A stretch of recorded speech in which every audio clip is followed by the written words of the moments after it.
वंदे मातरम। चाय की चर्चा के इस नवीन अंक में आपका स्वागत है। मैं गंगा सिंह बगड़वाल।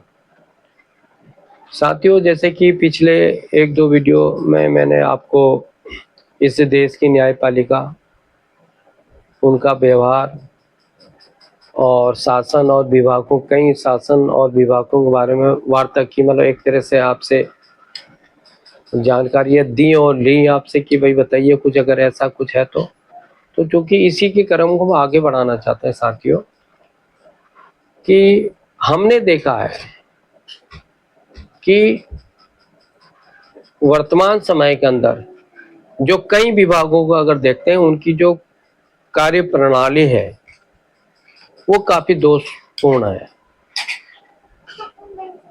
फुर्सत किसी को भी सही नहीं है। वो ये जो पकड़ा गया वो चोर, नहीं तो बाकी कुछ नहीं। ये तब तक चलेगा भाई, जो पकड़ा गया वो चोर है और बाकी चोर सब चोरी हो ही रही है। इसमें ऐसा कर ही नहीं सकते, चोरी हो ही रही है। जिसके परिप्रेक्ष्य में मैं आपको बताना चाहता हूं कि एक स्तंभ और है जिसको हम बोलते हैं पत्रकारिता। इसके परिप्रेक्ष्य में बताना चाहता हूं कि एक घटना है, मैं थोड़ा आपको उससे रूबरू कराना चाहता हूं। वो जब छटनी हुई सन 95 के अंदर, तो हम लोग संघर्ष समिति बना के कोटद्वार के अंतर्गत कोई विधायक थे और मंत्री शायद, तो उनके पास गए, हवा किसी उसमें आए थे वो लोग, तो उनके यहाँ हम लोग गए। हमने उनसे वार्ता की कि भाई इस प्रकार से छटनी होगी और ये प्रकरण है। तो उनका क्या है, वो जनता के प्रतिनिधि, उनका क्या रोल होना चाहिए, उनको ये होना चाहिए कि हमारी बात को सुने, उस पर काम करें, ये होना चाहिए। इसीलिए तो लोकतंत्र है, इसीलिए तो प्रजातंत्र है कि भाई प्रजा की सरकार है, जनता की सरकार है, संविधान की व्यवस्था है। ये सभी ने देखा, सभी पढ़ते हैं लगभग। लेकिन उसका परिणाम क्या हुआ साथियों? परिणाम ये होता है कि वो जो विधायक और मंत्री था उससे विवाद, वो हमसे विवाद करने लगता है, मतलब हमसे, मतलब संघर्ष समिति से विवाद करने लगता है साथियों। ठीक हो गया। और हमको शिक्षा उल्टा देने लगता है कि आप जो है यहाँ पे मतलब उग्रवाद फैला रहे हो। कितनी बड़ी बात है, आप उग्रवाद फैला रहे हो साहब, देखिए आप ये कर रहे हो, आप वो कर रहे हो। ठीक हो गया। वहां पे कुछ पत्रकार साथी थे, क्योंकि उन्होंने पत्रकार वालों को बुला रखा था, वहां पे पत्रकार साथी भी मौजूद थे। तो हमने सोचा यार चलो कोई बात नहीं, अब जो है जो अगली बहस तो हो गई थी हमारी, कोई बात नहीं, जो हमने बात करनी थी कही, जो उन्होंने कहा वो कहा। हमने कहा कल को ये मामला शायद पेपरों में हाईलाइट होगा, क्योंकि काफी पत्रकार लोग थे जो उन्होंने घेर रखा था। दूसरे दिन देखते हैं तो इसका न मुद्दा ही नहीं, इसका कोई नाम ही नहीं। मिलने गए थे, कुछ हुआ था, बहस होती नहीं हुई। तो क्या है, इससे आपको क्या लगता है? और ये एक मुद्दा नहीं है साथियों, एक मुद्दा मैं और आपको बताना चाहता हूँ, लखनऊ का। मैं ये कहना चाहता हूँ कि वर्तमान में किसी भी जो व्यवस्था है हमारे देश की और जो उनके अंग बने हैं, वो इस प्रकार से हो चुके हैं कि उनको सिर्फ टीआरपी ही याद आता है। प्रिंट मीडिया हो, इलेक्ट्रॉनिक मीडिया हो, सिर्फ उनको वही नजर आता है कि साहब हमारी टीआरपी बढ़ जाए बस। उनको उन मुद्दों से मतलब नहीं जो जनता से जुड़े हुए मुद्दे हैं। जनता मतलब जनता या कर्मचारी एक ही चीज है, उनको उन मुद्दों को चाहिए। जैसे कि अभी बीच में देखा होगा आपने, सीमा हैदर का मामला, सचिन का मामला है, ऐसा हर समाचार पत्रों में गदर मच गई साहब वहां पर। तो वो जो न्यूज चैनल वाले वहां पे एंट्री करा रहे हैं कि साहब हमारा कितने बजे का समय है, हमारा कितने बजे समय। भाई आपको क्या लेने देना इस देश को उससे क्या लेने देना, यहाँ की जनता से उस मुद्दे का क्या लेने देना? ये तो शासन और प्रशासन का मुद्दा है। लेकिन इनको आपको हाईलाइट करना है कि टीआरपी बढ़नी है आपकी। तो ये हाल नहीं होने चाहिए। दूसरा मुद्दा मैं बताना चाहता हूँ, लखनऊ में एक बार हम लोग 7 दिनों के लिए यूपी फॉरेस्ट कॉर्पोरेशन के जो एमडी हैं, एमडी कार्यालय के अंदर जो है, वहां पर 7 दिनों के लिए आमरण अनशन में बैठे थे। कर्मचारियों का ही मुद्दा था छटनी सुधा की। भाई जो जूनियर कर्मचारी काम कर रहे हैं, सीनियरों को अपने घर बैठाया, गलत है। जूनियर भी रखो आप, लेकिन सीनियर का तो हक बनता है ना, पहले तो उनको भी रखिए आप। फिर आप अपनी मर्जी से जो है वहां पर कर्मचारी नियुक्त कर रहे हैं बाहर के लोगों को, तो ये तो गलत बात है ना। ये तो किसी भी कानून के अंतर्गत स्वीकार्य नहीं है। फर्स्ट कम लास्ट गो का सिद्धांत आपने नहीं अपनाया। आपने क्या अपनाया? आपने कुछ नहीं, आपने सिर्फ तानाशाही की। और हजारों कर्मचारियों को बेरोजगार करा। तो इस मुद्दे पे हम लोग बैठे हैं वहां पे कि वो अपनी मर्जी से कुछ भर्तियां कर रहे थे और वो साहब लेन देन तो होता ही है, बिना भर्ती करना नहीं तो करने की क्या जरूरत थी। आपने कोई बात नहीं साहब, 1 दिन 2 दिन 6 दिन 7 दिन हो गए, आमरण अनशन में बैठे हुए, डॉक्टर भी डेली मेडिकल करा रहा है। अब ये भी नहीं कि पर्सनल मुद्दा नहीं है, ये सोचो, ये जनता मतलब कर्मचारियों से जुड़ा हुआ मुद्दा था, जिसमें 3 कर्मचारी लोग बैठे थे, एक हम बैठे थे और 2 अन्य साथी थे, जितेंद्र शुक्ला गोरखपुर साइड के, एक आनंद पांडे जी। 7 दिन भूखा रहना, सिर्फ नींबू पानी पीना, इसके सिवा कुछ नहीं। तो आप बताओ कब तक। और उसमें 2-3 तो शुगर पेशेंट भी थे। लास्ट मोमेंट कोई भी इतने समाचार न्यूज चैनल न्यूज वाले वहां पे हैं, चाहे इलेक्ट्रॉनिक हो चाहे प्रिंट मीडिया हो, लेकिन एक भी न्यूज वाला वहां पे नहीं आया। आप ये सोचो, एक भी बंदा नहीं आया वहां पे। इससे क्या तात्पर्य निकलता है, इससे क्या होता है, इससे क्या क्या आपको सीखने को या जनता को मिलेगा कि बताइए क्या भूमिका आपकी है। बातें बड़ी बड़ी करने से कुछ नहीं होता है। अगर जनता के अगर आप हो, जनता के दुख दर्द को आप दिखा सकते हो तो सच्चाई से दिखाओ ना। उन्हीं मुद्दे को हाईलाइट करोगे जहां पे टीआरपी आपकी बढ़ेगी। तो ये तो कोई बात कहीं से कहीं तक तर्कसंगत नहीं है। दूसरी भूमिका होती है आपकी विभागों की, तो वहां तो शोषण हो ही रहा है और लगातार हो रहा है।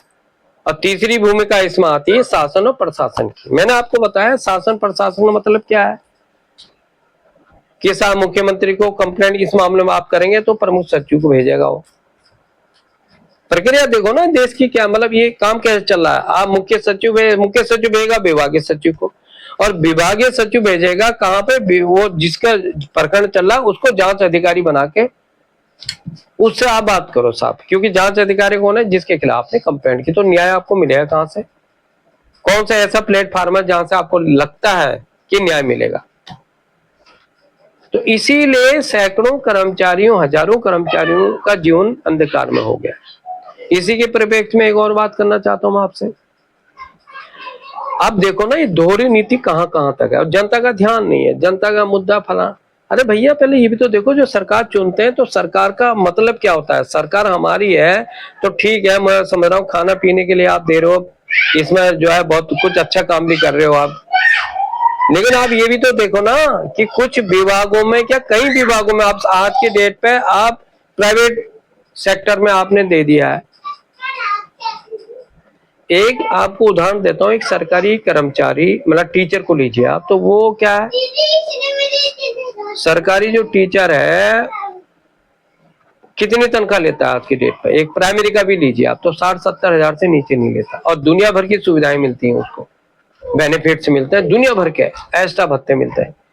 अब ऐसी जो अच्छे कॉन्वेंट में पढ़ाते हैं और जो कि उन पढ़े लिखे भी अच्छे हैं, उनसे क्वालिफाइड में भी अच्छे हैं, प्राइवेट सेक्टर में जी जान झोंकते हैं। आप देखते होंगे, आपके बच्चे पढ़ते होंगे, हमारे बच्चे पढ़ते हैं, और जो बड़े यहाँ पे जिसे कहना चाहिए पैसे वाले तबके के लोग वहीं भेजते हैं, कोई प्राइमरी में तो भेजता नहीं है। अगर कोई भेजता हो तो भैया हमें बता देना, वीडियो सुनेगा तो कोई ऐसा अधिकारी या कोई ऐसा महानुभाव भेजता हो तो हमें बता देना भैया कि हमने भेजते हैं, देखो हम पढ़ा रहे हैं अपने बच्चों को, ठीक है साहब। उसकी तनख्वाह क्या है आप बताइए, जो कि कम से कम लगातार पढ़ा रहा है, जी जान झोंक रहा है, उसको क्लास में भी फर्स्ट मतलब पोजीशन बनानी है कि हाँ भाई क्लास में रुतबा, बच्चों का परसेंट भी बढ़ाना है कि इतने बच्चे मैंने इस लेवल पे इतने बच्चों का मार्क्स हमने मतलब इस लेवल पे बच्चे आए हमारे। मैनेजमेंट को भी संतुष्ट करना है, लेकिन मिलता क्या है, कहीं 4000 है, कहीं 7000 है, कहीं 10 है, कहीं 12, कहीं 15, इससे ऊपर तो कोई नहीं है साहब। तो ये भेदभाव भी तो नहीं होना चाहिए, ये होना चाहिए आप बताइए। तो इसके खिलाफ भी तो बात होनी चाहिए कि भाई ऐसा क्या सिस्टम है बताइए। आपने प्राइवेट सेक्टर में ये शोषणार्थों में दी, उसमें भी ये कि कभी भी निकाल दो कभी रखो, तो उनका जीवन तो बर्बाद हो रहा है ना। तो जो आपने कायदे कानून बना रखे हैं वो कहाँ काम आ रहे हैं बताइए हमें। तो गरीबी तो निश्चित तौर पर होनी है, जीने के लिए रोटी चाहिए, वो तो चलो ठीक है सरकार दे रही, बाकी इसी से थोड़ी जीवन चलेगा। आज के समय में क्या इससे ही जीवन चल जाएगा क्या। तो एक मुद्दा है, ये मैं जनता के ऊपर छोड़ता हूँ, ये जनता को या इन कर्मचारियों को सोचना है। एक और मुद्दा मैं कहना चाहता हूँ, वह है न्यायपालिका का। जो पिछली वीडियो में मैंने बताया कि भाई आपको न्यायपालिका मतलब है न्याय करते जनता को दिखना चाहिए। कितना बड़ा विश्वास था न्यायपालिका पे जनता का। आपने बीच में देखा होगा गवर्नमेंट मतलब भारत सरकार और न्यायपालिका बीच में भी अंतर विरोध हुआ, कुछ मुद्दों से हुआ। कई मुद्दे ऐसे हैं डिस्कस करने के लिए हैं कि अगर हम उन मुद्दों को देखते हैं तो अगर हम डिस्कस करना चाहते हैं तो पता चलेगा कि बहुत वैसी भूमिका है, मतलब दोहरी भूमिका रही है न्यायपालिका की। किसी के लिए आप रात के 12-1 बजे कोर्ट खोल देंगे साहब, सुनवाई शुरू हो जाएगी। और जो लोग जनता से जो जिसे बोलते हैं वास्तव में जो लोकतंत्र के असली स्तंभ में जो हमारे देश की जनता है, उनके केसों में आप देखो, छोटे न्यायालयों में देखो कितने लाखों पड़े हैं, लेबर कोर्ट में देखो कितने, हाई कोर्ट में देखो कितने पड़े हुए हैं, सुप्रीम कोर्ट में तो पड़ा ही, वहां तो कोई मतलब ही नहीं होता है। तो क्या है भाई ये बताओ ना, अभी कैसे कैसे न्याय मिलेगा, क्या मजाक है बताओ आप, कौन सुधारेगा? मैं आप पूछना चाहता हूँ, इस देश की जनता को बताना चाहता हूँ कि इसको सुधारेगा कौन भाई? कोई आवाज उठाता है क्या अपनी आवाज? अगर हाँ भाई देश राष्ट्र के विरुद्ध बात नहीं होनी चाहिए, ये स्पष्ट है, देश सर्वोपरि होना चाहिए, ये हमारा अपना भी सोच है, हमारी राष्ट्र प्रथम सबसे बड़ी सोच है। लेकिन अगर लोकतंत्र है हमारे देश में जीवित है तो हमको दिखना चाहिए जनता के बीच में कि हाँ भाई जीवित है, तो जीवित दिखना चाहिए ना। न्यायपालिका है तो न्याय करते दिखना चाहिए ना, तो कहां दिख रहा है ना, आप बताओ ना। सन 95 और सन 2025 तो आज तक तो न्याय मिला नहीं उनको, वो अभी भी भटक रहे। तो क्या आप लड़ लोगे? कितना लड़ोगे आप मुझे बताओ? अपने बच्चे पालोगे, अपने घर बार देखोगे आप, या लड़ाई करते रहोगे? और कब कितनी लड़ाई करोगे आप साहब? इसी के परिप्रेक्ष्य में एक मुद्दा मैं आपको बताना चाहता हूं जो मेरे संज्ञान में है। उत्तर प्रदेश वन निगम में हाई कोर्ट में कुछ मैंने बताया नहीं कई प्रकार के डिसीजन हुए, कहीं तो कर्मचारी पक्ष में फैसला दे दिया गया, तो कहीं उसी प्रकरण में किसी को रिजेक्ट कर दिया गया। तो ये क्या मतलब है भैया? एक ही मुद्दे पे अलग अलग डिसीजन क्यों हो रहे हैं, मेरे तो समझ बात नहीं आती है। ये कौन सा न्याय है और कौन सा परिणाम, इसे कोई पूछताछ ही नहीं होती है। अगर आप सब जगह माना कि भारत सरकार, भारत के अंतर्गत किसी भी सेक्टर में, किसी भी विभाग में, कहीं पे भी, किसी भी सिस्टम में अगर कुछ बात होती है तो आप उठा सकते हो, उसका आपके पास अधिकार है कि आप अपनी बात को इस फॉरम में उठा सकते हो, इस प्लेटफॉर्म में उठा सकते हो।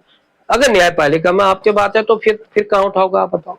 लास्ट तो वही है, फिर कहां उठाओगे ना? फिर बताओ ना, कोई ऑप्शन बताओ। ये सरकार ने कोई ऐसी व्यवस्था बनाई कि हाँ उठाना चाहिए, या ये यहाँ पे ये गलत हो रहा है, ये जज का गलत निर्णय था, उसके खिलाफ कुछ हो रहा है? कुछ नहीं। तो ये तो मनमर्जी है ना, सरकारें मनमर्जी नहीं कर सकते, ये बात मानते हैं, हल्ला हो जाएगा अभी सड़कों में। जो अगर न्यायपालिका में ऐसी स्थिति बनती तो कौन सा, मुझे बताओ आप, फिर क्या होगा भाई? उसका भी कोई रास्ता है, संविधान में व्यवस्था है।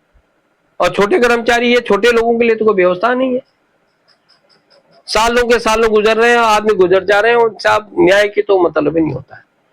तो उसी के परिप्रेक्ष्य बताना चाह रहा हूं, कुछ कर्मचारियों को सेवा में विभागीय अधिकारी ने जैसे भी करके उनको रख दिया, वो लगातार जॉब कर रहे हैं।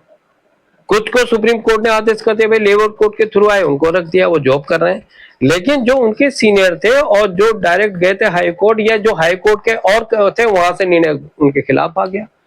उसमें सुप्रीम कोर्ट ने भी कह दिया भाई आप डायरेक्ट हाई कोर्ट क्यों जाते हो? भाई क्या बात है यार, मेरे तो समझ नहीं आता भाई कि हम क्या वकील हैं। जो वकील ने आपका केस पुटअप किया है, कभी कोर्ट ने उससे पूछा भैया तूने गलत, आपको नहीं करना चाहिए, न्याय के विरुद्ध है, आपको लेबर कोर्ट जाना है, आप हाई कोर्ट में आपने पुटअप क्यों किया? फिर सुनवाई आपने कैसे कर दी साहब? उस जज ने सुनवाई कैसे करा दी? और सुनवाई कर दी जज ने तो उसमें आदेश कैसे पारित कर दिए? और फिर आप सुप्रीम कोर्ट में सबसे बड़ी अदालत है, वो बंदा लड़ते हुए जा रहा है, वह आप उसका रिजेक्ट कर देते हो, उसको घर भेज देते हो। ये क्या न्याय है भाई? मेरे समझ से बहुत परे की बातें हैं। और जनता को भी इस पे विचार करना चाहिए। अगर हम वहां स्वस्थ लोकतंत्र चाहते हैं, स्वस्थ लोकतंत्र में रहते हैं, तो हमें इस बात को सजग होना है, सचेत होना है, और बात तो मुद्दा तो उठाना है। इसमें उठाने में कोई गलत बात तो है नहीं। तो मैं इसी के साथ आज का मुद्दा यहीं पे छोड़ते हुए आपके ऊपर छोड़ना चाहता हूँ। क्या आपको इस मामले में पहल करनी चाहिए? घर बैठे रहने से तो कुछ होगा नहीं, मतलब अपनी आवाज किसी भी फॉर्म के द्वारा उठानी चाहिए। और भरोसा तो किसी भी सिस्टम में रह ही नहीं गया। इस प्रकार का अगर कांड होंगे तो कहां रह जाएगा, मुझे बताइए आप। कौन आपके पक्ष में खड़ा है ना, आप बताइए ना मेरे को। आप झंडा लेके जाएंगे, अगर कहीं आप आंदोलन करते हैं लोकतांत्रिक संविधान व्यवस्था, तो उसके लिए आपको कहा जाता है उग्रवादी ही करके आप।